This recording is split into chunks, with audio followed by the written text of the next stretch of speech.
Hello everybody, welcome back. My name is Victor Hugo Camargo. I have been this academy coaching for more than 15 years, have a lot of experience working with the junior players, and today I would like to talk about what are the important aspects, especially when we are working on the mental pillar, to make that transition to the pro circuit. So this is a very interesting topic. I think it's the most difficult, or one of the most difficult jumps from one stage to the other, because everything becomes just more difficult to observe, to see, to analyze, because there are a lot of little things. It's not really one thing that it becomes so obvious, at least not in most cases. So I would like to start first with an analogy of what is the process like for a tennis player. And in this analogy, we can compare it with someone that is a little kid that wants to swim, or the parents want this kid to learn to swim, how to swim. So in that moment, this little kid engage in the activity because it's fun, because it's something that has a lot of different things that he likes to learn, a lot of friends around, so it just becomes just a fun activity. He's not really having like a goal of becoming the best swimmer, or I want to do one lap in this amount of time, or even if my technique is good or bad. He just goes there and splash in the water and just tries to have fun, okay? And everything starts like that. So the job in that stage for the coach is just to really teach him something. At the same time, the kid is keeping his interest in being in the water, being in the sessions. And next one, please. So in this initial stage, there is a lot of kids doing the same. He's there for a limited amount of time, 1 hour a week, 2 hours a week, having fun, learning how to swim, and all of a sudden he starts learning things, and these things make it more interesting, and all of a sudden this kid maybe develops the passion for swimming and wants to spend more time. I like to swim, I like to be on the water, I like these games, I like to spend more time. And all of a sudden, from having a session of once a week, now spending more time on the swimming. And that's when we go to the next one, when we start having more emphasis on the technique, more emphasis on having little goals of, let's get to the other side, let's give one lap in this amount of time, let's start learning different styles of swimming. You start working more in the formation, no? It's the same like in tennis. When they come, they start swinging the racket, you start teaching them a lot of skills so that they later can apply them when they are playing once against the other. And all of a sudden you have someone that develops the skill maybe to hit the ball back and forth. You have the skill of going from one side to the other side without drowning. And we go to the next stage, where the kid start competing. The kid start just trying to have some goals, trying to achieve things. And all of a sudden the situation changes a little bit, because he has to pay more attention to what he's doing. The coaches start getting a little more strict with the instructions of doing this. At the same time, we're having fun, but now we need to achieve these goals. And in this process of the swimmer, we got to the point where this kid is now having to fulfill some goals, and that is making him move from one stage to the other stage according to how he develops his skill, until the point that we get, the next one please, we get to the advanced skill, with maybe the little kid has been experiencing some success, and all of a sudden is achieving some of the goals, he's becoming really good at swimming. But he has been there for such a long time that now is the time to really have some purpose, like a goal. What would I like to do with this skill? What would I like to do with this swimming? No, it's like in tennis. Now I have been competing locally. Now I have been competing around in the different competitions. What would I like to do with this? Well, then you have a purpose. I would like to go to college. I would like to be professional. I would like to try to play in Division 1. Whatever the kid dreams of or has that goal of, according to his skills, is starting to have a higher purpose. And then maybe comparing this analogy with someone that learned to swim and now wants to go into the ocean, and now wants to try to go as far as he can into the ocean and trying to really become more competitive and test himself how far he can go. And in that stage, you start having less and less of the people that you start with. So if in the beginning they were all the little friends that are in your community or in your club, all of a sudden you're becoming like less and less and less. And there is less people that share that goal with you, because it's like a pyramid, like the pyramid of the formation in tennis is like the same in this analogy. And everything starts becoming more strict. You have to take care of yourself, you have to spend more hours, you have to really recover after a session because you're tired, and the details start counting more and more and more, the way you do things, not only when you are practicing the activity, but also what you are doing after you practice the activity. Until you get to the final stage, that is the one that we're going to talk about. This is the next one. Until we get to this point. The transition to the pros, transition to really trying to get a career out of this, trying to work in the long term with this activity, trying to become a professional, trying to go to Olympic Games, trying to go for a long period of time practicing this activity. And that's when in this analogy it's like you are in the ocean swimming and all of a sudden there is no people around you, because there are not too many that share this, there are not too many that have the skill, there are not too many that develop that skill, and there are not too many that were able to keep that purpose until this point. So this is when the player has the most problems, because all of a sudden he finds himself more lonely. He has to share this with a reduced amount of people. That's his team, his coach, his academy, he works with a fitness coach, the trainer, whoever is around him. But it is this moment where there are the most difficulties on the mental pillar. Why? Because it's that moment where you see only water around you. The land is far behind. The aisle is also far in front. So what do? Do I stop? Do I go back? Do I keep going? Am I gonna make it?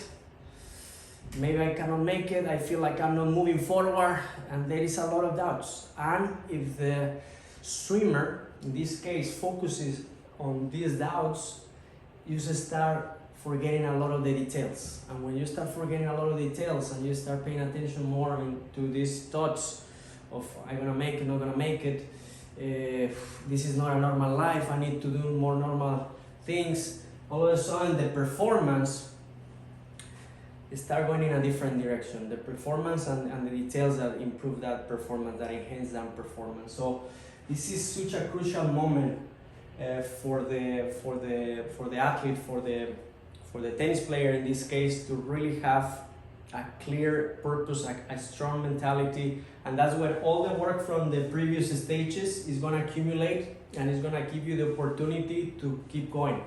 But as coaches, what do we do in this stage to really allow the player to keep moving forward?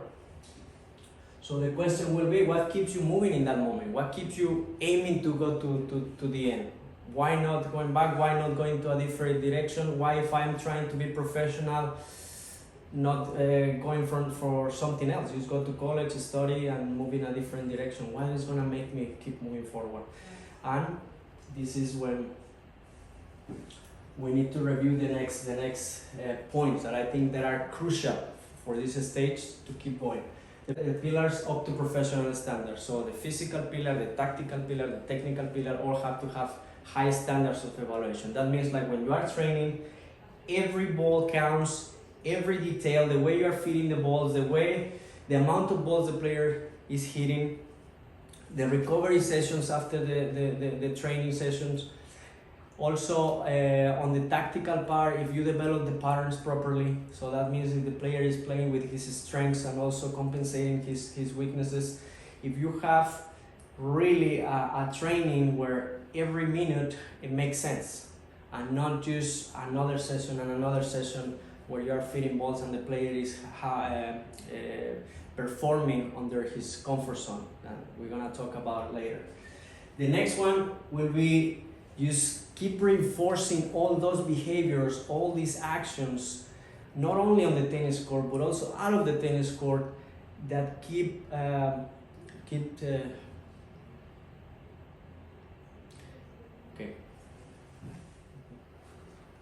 The second one will be used to keep those consistent actions. Keep, as a coach, keep taking care that the behaviors of the player, not only in but out of the court, are consistent with the purpose.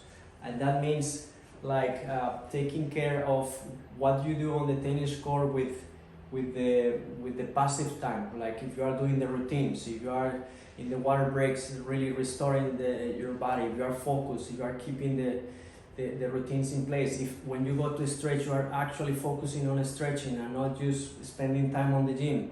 That when you go to eat, you eat to perform. That when you go to sleep, you sleep enough time that you don't have the phone next to you, maybe as a way of interfering with your rest.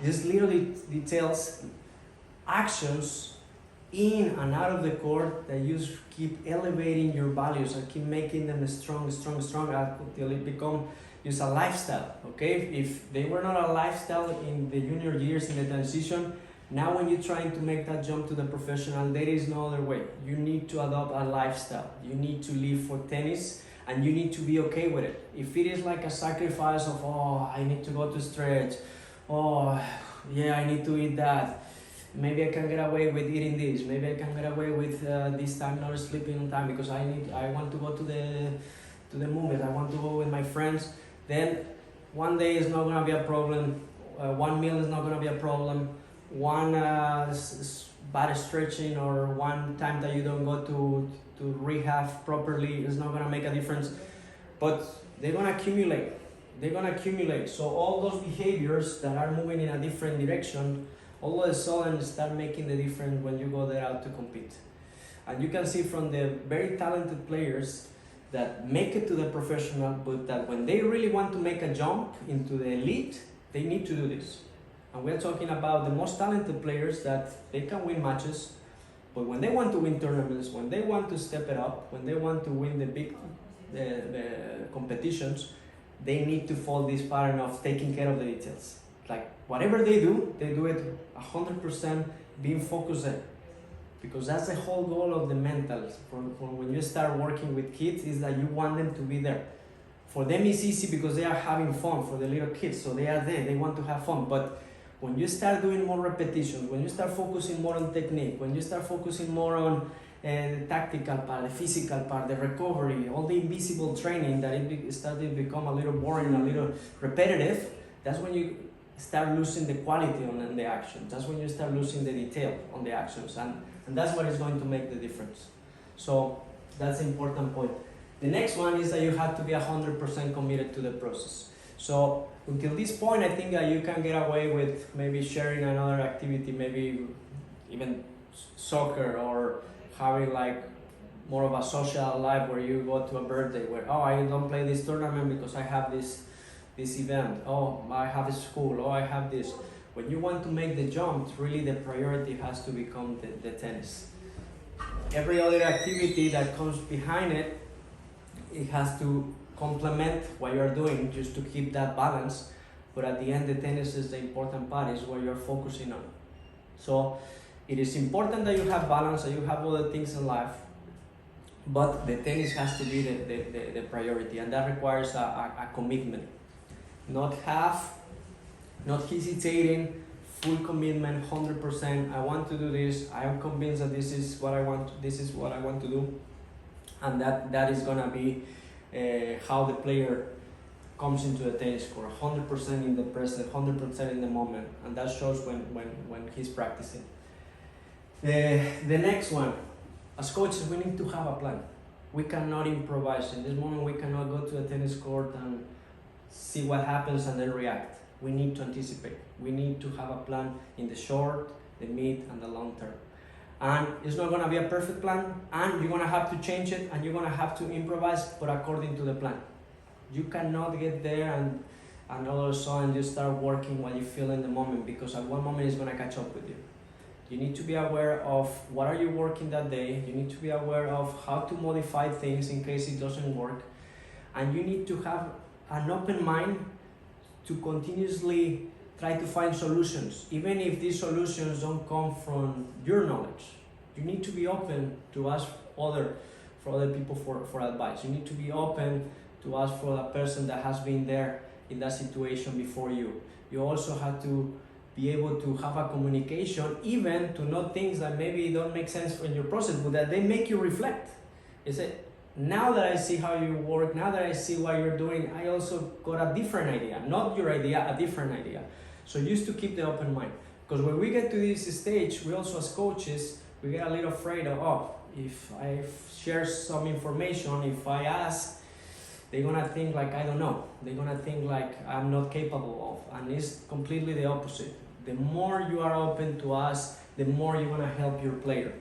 And it's also the same mentality for the player. Not because I already know how to hit a backhand in this way, I'm gonna close my mind and I'm not gonna be open to do it in a different way. There are details that sometimes have to come from a different perspective.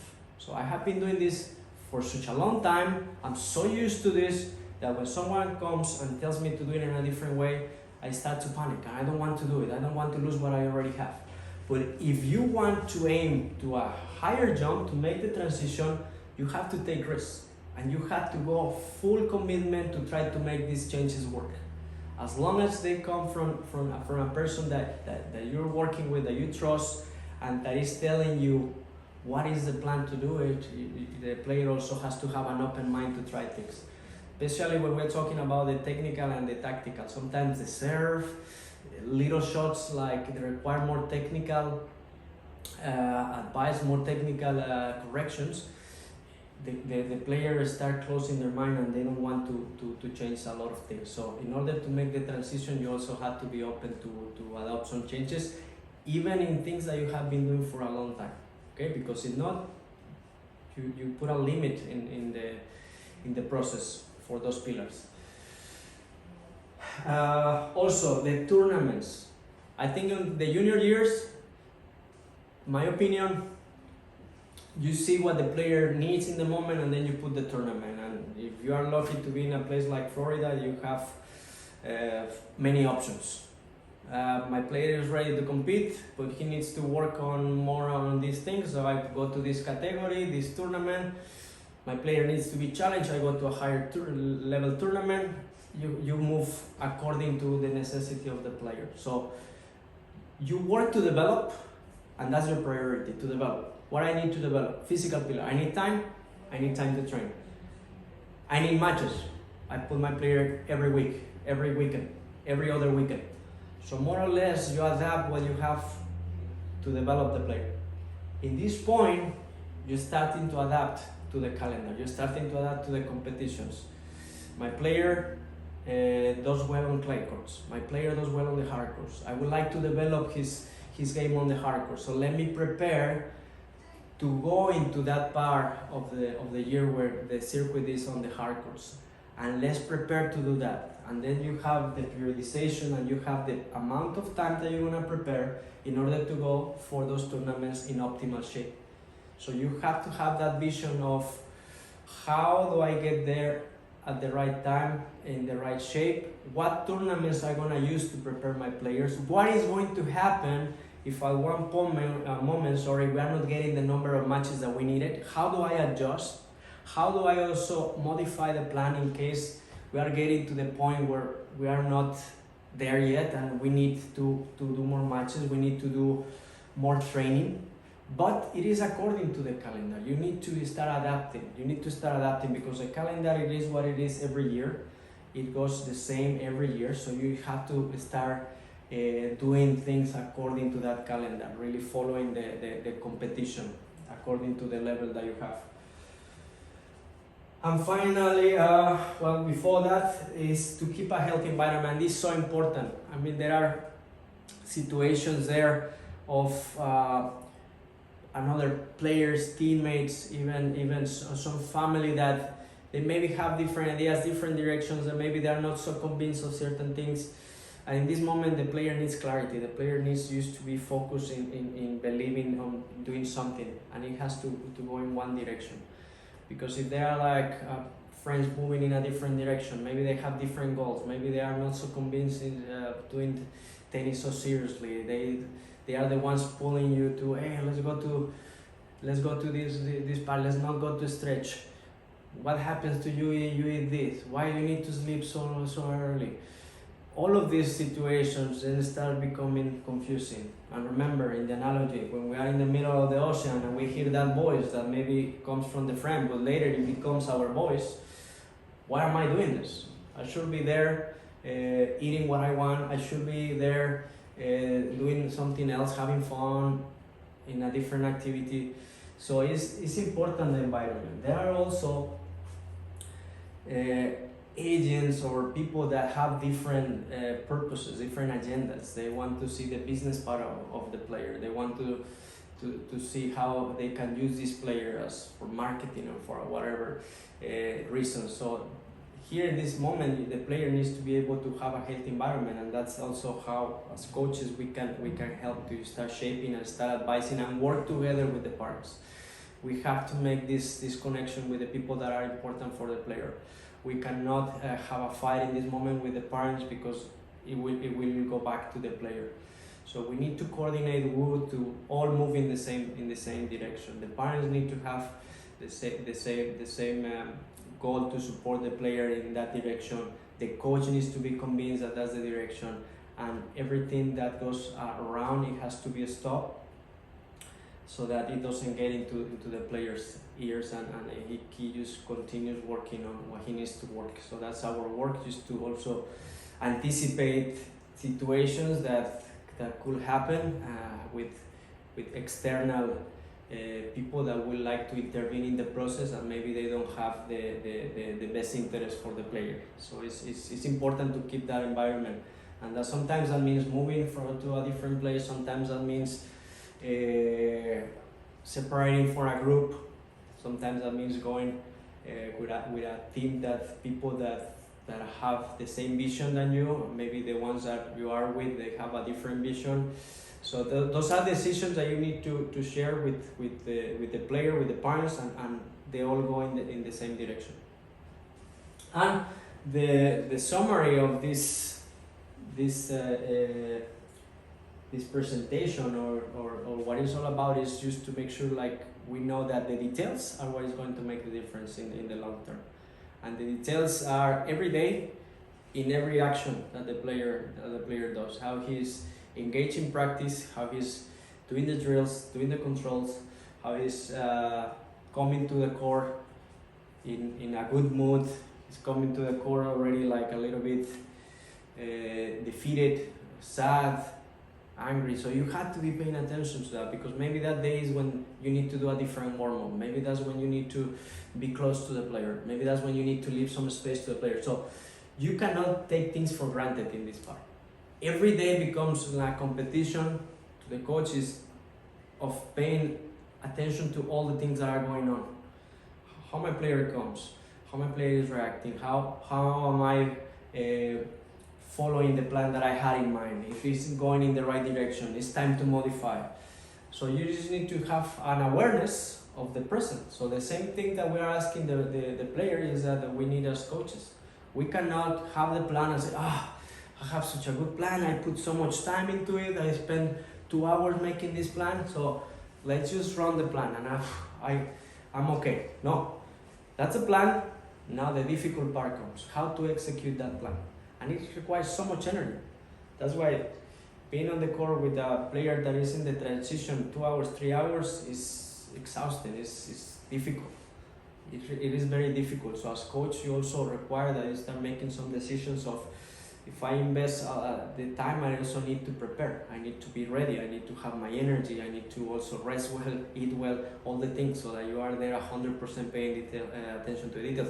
Because when you don't sleep well, when you are tired because you have more things going on, you start losing the attention in the details. So 1 or 2 hours where you are reinforcing things that maybe are not going in the direction that you want. Okay, can we move to the next one? I want to share with you case of a player that I was able to witness his process. It's not important so much the name, but more the reflection that I got from this case, because I don't know exactly how his process was from the inside. That means his coach and his team knows more than me, but from the outside I got to witness this player from Brazil that came to our academy in Barcelona when he was 14, and I got to practice with this player for a couple of weeks. They were preparing to play important European tournaments there, and one thing that caught my attention was his fighting mentality. He was just really grinding for every ball. He was hustling for every ball. He has such a good attention in the training to working one extra ball and all of these good aspects for a kid of his age. He was already very professional in the way he was addressing the practice. But one other thing that it caught my attention in that moment was that he was really good just keeping the ball in play, but he was not really attacking as much. He was not serving with good quality even for that age. He was struggling a little bit with his first serves, and also he was good at the net, but he was not moving so much to the net. So his style of play, it was back then, it was already really good for the clay courts. He was struggling more for the hard courts. And what happened there is, like 2 years later, he goes to Spain again to prepare now for the Grand Slams. Now was in the ITF stage, and 2 years later, it is the same player, same skills, but obviously more developed, but the same skills. Like the serve was still not there, volleys were good, but he was not moving enough, and he was just playing really good from the baseline, really good, really solid. It was so difficult to win a point against him on clay. And what happens? He wins. Can we go to the next one, please? He gets to win the Grand Slam. He gets to win Roland Garros, and he becomes #1 player, junior player in the world. If we analyze his record that year, he was 47 wins, 14 losses. So that's a great record. That's very good. But when we look the analysis of the record, we can see that most of his wins were on clay. That made a lot of sense. So the only time that he went to the grass court that year, he lost in the 2 tournaments that he played. And on the hard courts, he had a pretty even record, pretty decent record. So in 2 years, we could see that those tendencies of maybe not being able to do something were there. So that means like there was room for improvement, but he was competing good. #1 junior player of the world. He was moving forward. I mean, the process seemed like it was being successful all the way. But if the goal was to make the transition to the pro after that, then we can see what happens. Can we move to the next one, please? So now we go a couple of years later, and we look at the same player, and we can see his transition to the pros. We can see his record on the clay courts, the same, very similar than his record in the juniors. I mean, he was winning a lot of tournaments, but mostly on the ITF. 3 titles in Spain, so it didn't matter if he was playing against really good clay court players, he was still being really successful there on the clay courts. But when we make the analysis of the same player the same year, when he tried to step it up to the next level, the Challenger Tour, we can see that he had like a negative record. He was not able to win 2 matches in a row. Okay, so he was always winning one and losing the next one, or not even winning the first round. More losses than wins. This is already 2 years into his transition. That means like he already tried to really step it up his level, really do that transition. So making this analysis from the outside, and from having that experience to see him when he was 14, 16, and now looking at some of the videos when I was able to witness his matches at the pro level, you can see that he was repeating some of the tendencies that he had as a junior. That means not the highest percentage of first serve, not winning too many points with the first serve. Obviously, he was trying to do it, but the tendencies still were there.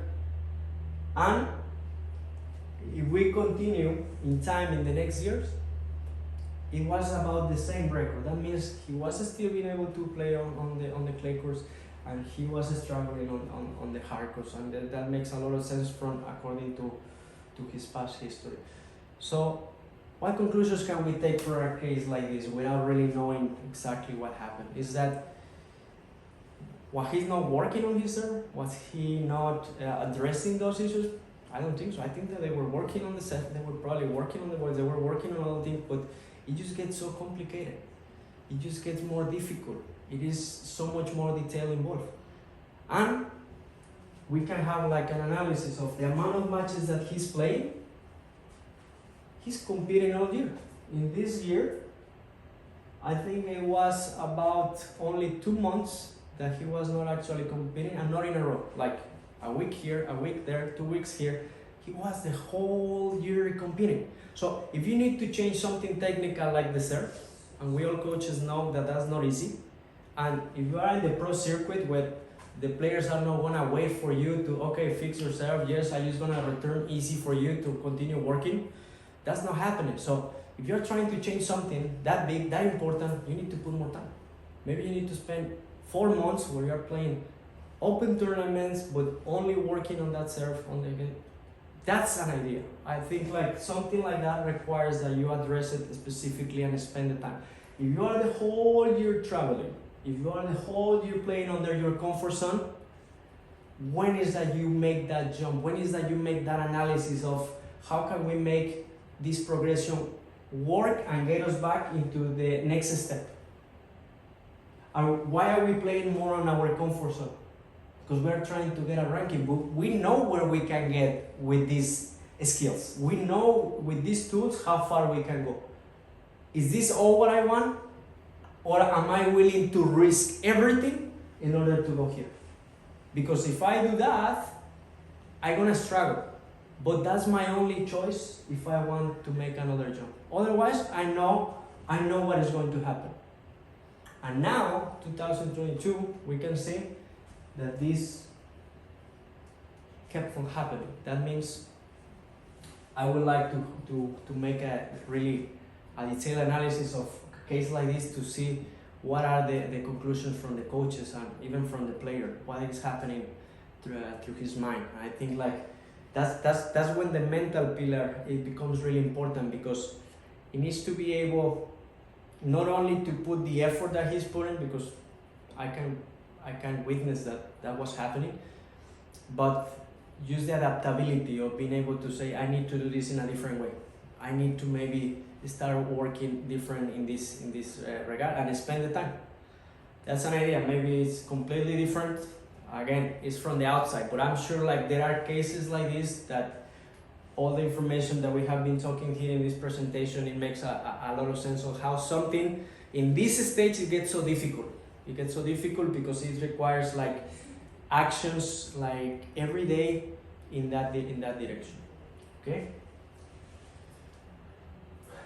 So at the end, what we don't want is like a player in this stage is just starting to move 1 year after the other year in the same, but because that's when it gets really difficult, because you create that comfort zone of this is who I am, this is what I do well, and this is what is expected from me. So if I'm at 300, I'm okay with being 299, 280, 320, it's okay. So more or less, once you go for a couple of years, 3 years, and you are not really working in something to make the jump, making adjustments, coming with ideas that make sense of what I need to do to get there, what are my strengths, am I self-aware of how am I thinking at the moment, and what actions am I doing right or wrong, so that I can start modifying. Is my coach helping me to see those things? Because I need to be able to get out of my comfort zone and keep on doing different things if I want different results. It has to more or less be like this. If not, it is very easy that you get stuck there in the process and maybe you don't even do the transition. We are talking about a transition that is happening. But in some cases, the junior player is just playing the qualifying until finally decides to move out, and without really doing something different in that moment. You know, as you go to train hard, do the same things, go to compete, same results and back. So that's what we don't want. We want to be able to come with a good analysis after we go to competition. So what can we modify in this process? The next one, please. So we have cases of players that are completely already in the pro circuit, and even in these players that are there in the top ranking, we can see that they need to continue paying attention to those details, because in the moment they don't address those details, they are starting to go down. And part of it is like when things are not going well, when you are not losing most of your matches, when you are losing after 1 or 2 matches, that's the case of most of the players in the circuit, because they are not winning more than 2 or 3 matches. And you can see cases, for example, of the number 88 in the world that is winning 44% of his matches. So 88, that's top. For a lot of players that are doing the transition, this is a success, but he's only winning 44%. That means every week he's facing that feeling of not getting beyond the second round, the third round, or the first round even. And you have to deal with that for a whole week. And when you deal with that for a whole week, at the same time you have to be doing all the things that are gonna keep you moving forward, that are gonna keep you not in the same place, but trying to get a little better for the next week, because you say, I just want to stay the same. That's the moment where you go down, right? So even successful cases of the number 8 in the world, he's still losing 35% of his matches. So we are talking about players that are very, very successful, but still, they need to learn how to regenerate after finishing 1 week and coming stronger to the next week. And that shows how they face the recovery and the practice after they lose. And we go to the next one, please. So this is like a slide that shows what we have been talking about, this process of breaking in the comfort zone. And this is where we have a lot of the players, not only in the transition, but before the transition, a lot of the junior players, the fear zone. And that's when they have this discomfort that they face of changing something, growing, getting to learn something, and that creates a lot of mental difficulties. And with the mental program, or with the mental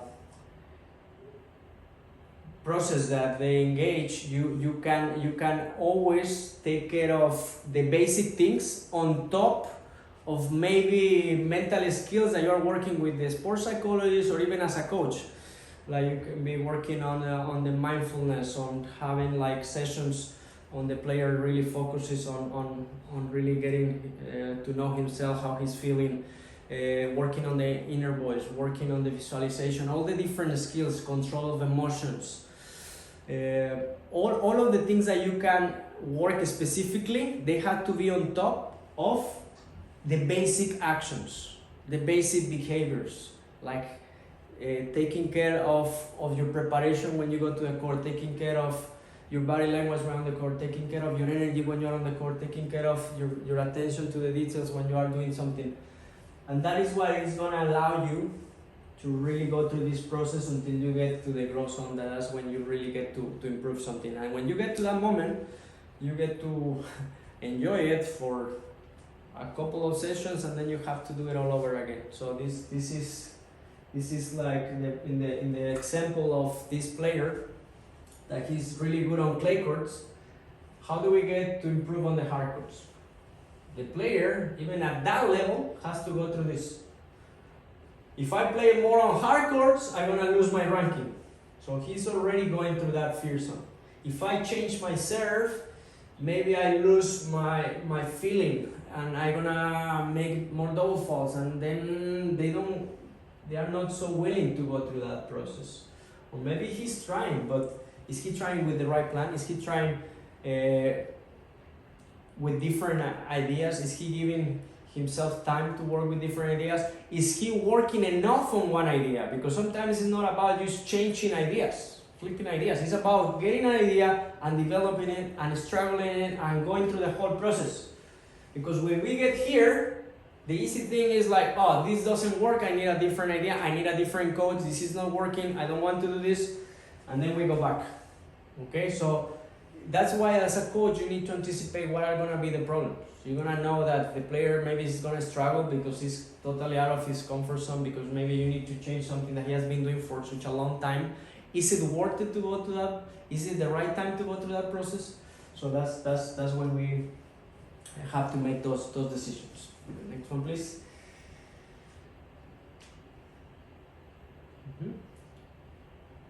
So this is how we have our day in this transition, and we need to have really a plan of where the player is during the day. So the time to wake up, the time to have a meal, the time to train. So more or less, you know where the player is. The player cannot be in between or improvising. The player has to have a way to follow something. Even if this is for one day and in the next day you want to change it and you want to do different things, you gotta know how the day starts, how the day ends, more or less for the player, so that the player is putting his attention in what he's doing. If it is a free time, what is he doing with his free time? If it is about eating in that moment, make sure that he's eating in that moment. He's stretching, he's stretching. He's training, he's training. So he has to follow that to give quality to each of these sections of his day, each of this part of his day.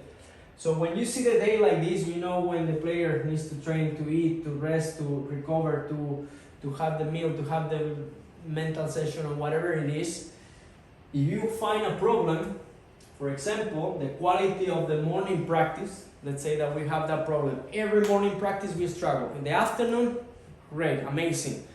In the matches, in the competition, every time he plays in the afternoon, really good, really good. When he plays early in the morning, we have also problems. That's a tendency.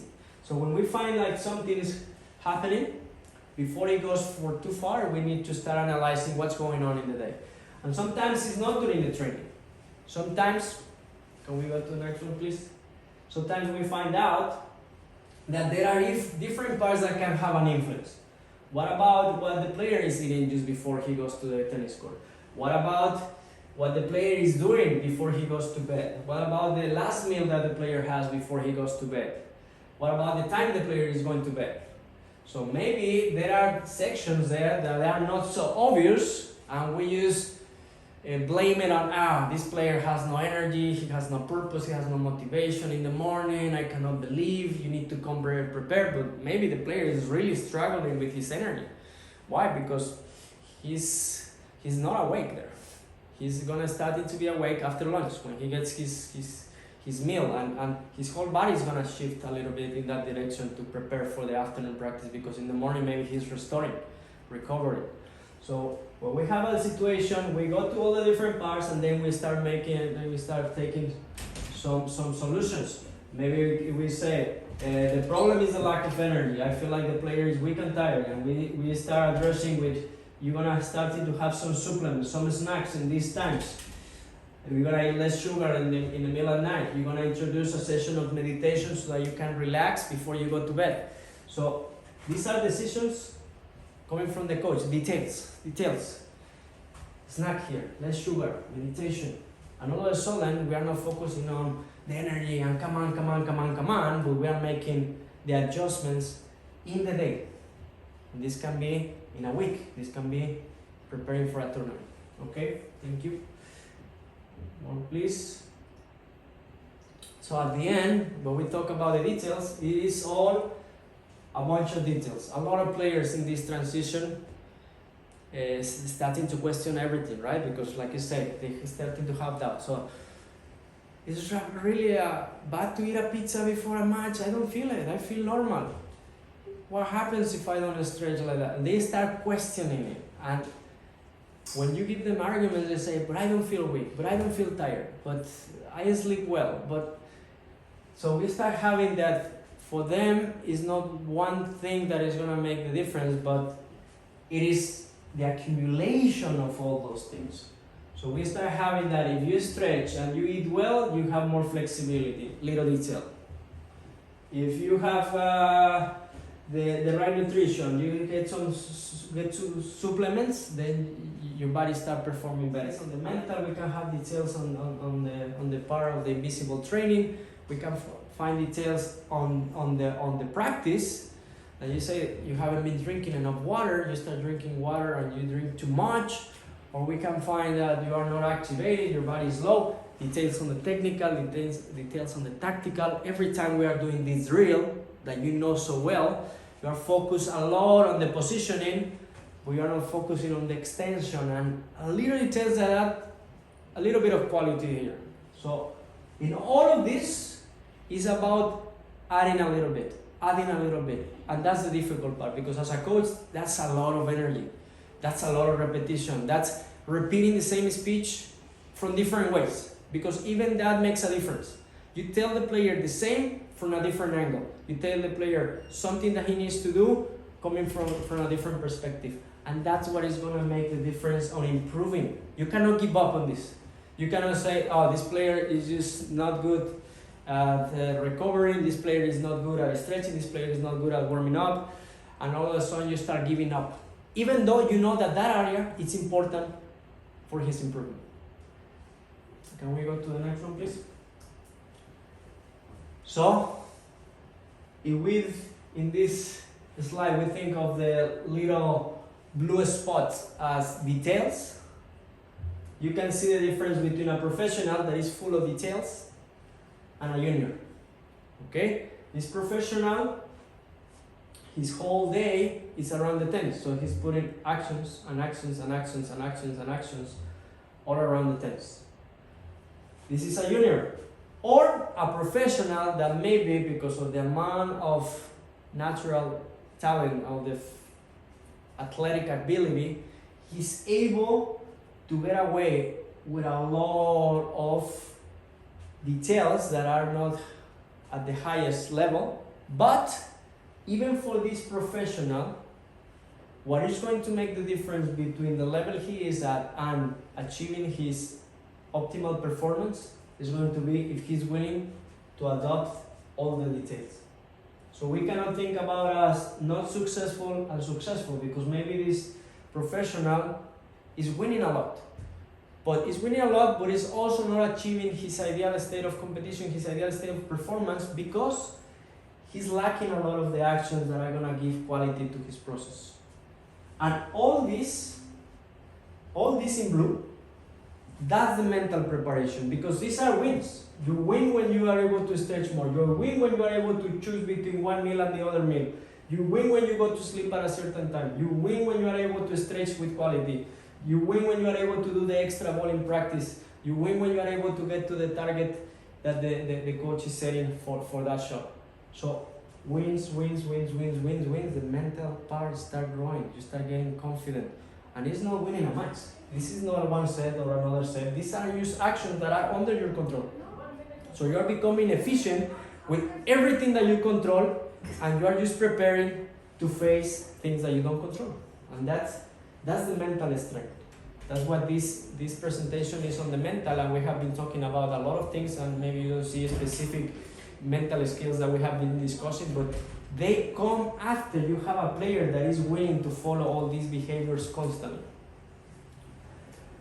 So we have, for example, a junior player through the week. The junior player on Monday is doing his actions during training. What happens when the player wins a match? It becomes really professional. Oh, stretching. Oh, I need to eat. Yes, tomorrow I have a tough match. They eat well. They sleep well. They are so motivated that they pay attention to everything that you tell them. They do this, they do that, they do that. And all of a sudden, the next day they lose a match and they lose all the details. They don't go to stretch, they are angry, they go to bed late, they are on the phone, they are doing a lot of the things in the opposite direction, so they lose attention to the details. And like that, it's a roller coaster, ups and downs. And that's what happens to the junior player. Now, if we get to the example of a professional player, we can see that the quality of the details start going for longer. So a player with the same skill that is addressing more the details has more chances to perform at a higher level constantly. Not in one match, not in one tournament, but through the year. And tennis is a sport that is through the year, the average, how you are able to perform week after week after week after week. So this is what we are aiming to have these behaviors consistently. The day that you win, the day that you lose, the day that you train, the day that you're not motivated, the day that something happened to your dog, the day that you're traveling, the day off, you're keeping the details in place. So, once again, and we just end with the presentation. Let's summarize. First, raise the standards to professional, and that requires that you open your mind to share ideas, to see how you can improve details on the technical, the tactical. Also, evaluate your training. Am I really working on the things in the right way? Am I really getting that defense to go deeper? Am I really allowing my player to recover? Am I fitting the ball from the right angle? So you make an analysis of everything, because you can get details from everywhere. The way you're fitting the ball, I want him to play down the line, but I'm feeding the ball from the wrong angle. I need to change the angle. I need to change the spin on the way I'm fitting the ball. Even in the drills, in the most simple things, you make these little steps. So it's all open for observation, for improvement. The next one will be the commitment. This part is no hesitation. You are committed, I'm committed. And as a coach, you also have to put the commitment, because you're going to spend a lot of time planning to anticipate. That's a lot of time out of the hours that you are on the tennis court. You need to evaluate your days, you need to have a plan in the morning, and you need to wake up with that energy to execute the plan. The next one is the consistency on the behaviors. Like we saw, the details day after day after day after day. It's not like, today in the World Cup my team lost and I'm a little sad, and today let's have this session a little we take it easy. It's not taking it easy. Every session counts, every ball counts. The next one is to have a high performance plans, and that's when you need a team. You need the fitness coach to be on the same line. You need the fitness coach to tell you how to get to that point with that player, because every player is also different. The metabolism, the muscles, the structure of the player, the reactions of the player to certain exercise are different, and you need the fitness coach, and maybe you also need the mental training coach, because you need an external person that gives a different perspective to the player. So it's about making like a team. It doesn't necessarily mean that the team is going to be exclusive for that player, but you need to really have communication with all areas, so that you have a plan and you know what you want from that player in the short, but also in the longer term. Keep the environment healthy. Family, the same page. Friends, supporting, respecting, and also encouraging the player to follow his path. And everything around it is just allowing the player to perform and to focus in what he wants. And all the presentation is about details.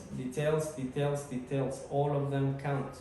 So when you don't know where to start, how do I start? Start by putting everything in front of you, the training, the player, and making little notes on things that the player needs, things that are strong already in the player, behaviors, tactical, technical, also analysis, and just try to get ideas on how to add things. And when you say, I don't know how to add on this area, communication, assistance, try to open your mind. And a lot of that is taking this type of courses, that even if you are hearing something that you already know, it just reinforces something, that it gives you more strength to say, I'm in the right page, I just need to continue.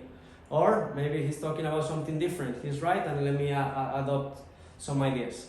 So it's all about details. So thank you.